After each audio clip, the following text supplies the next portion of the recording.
Hi, today I'm here to talk about how invading the Japanese islands would have been more costly than using the atomic bombs. This is because the Japanese were very committed, they were very resilient, and they were very unwilling to surrender. This can be seen throughout their battles, such as in the Battle of Guadalcanal, which lasted for 6 months and was their first major land battle. The Japanese soldiers fought very fiercely by choosing to fight to their deaths and not surrendering. In the Battle of Tarawa, even though this battle lasted for 3 days, the Japanese people showed their commitment by committing suicide, dragging down American soldiers with them. These series of suicides carried on to the Battle on Leyte Gulf, where they had this tactic called the kamikaze, wherein their pilots had their planes installed with explosives and they would crash into their targets, committing suicide while dragging down their enemies. So, after that, the US planners estimated that invading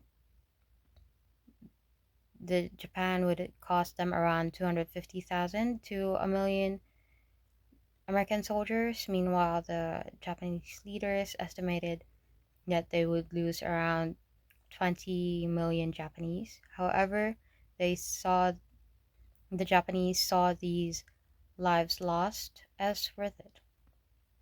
With all of these information combined, we can truly see how much Japan was committed to not surrendering.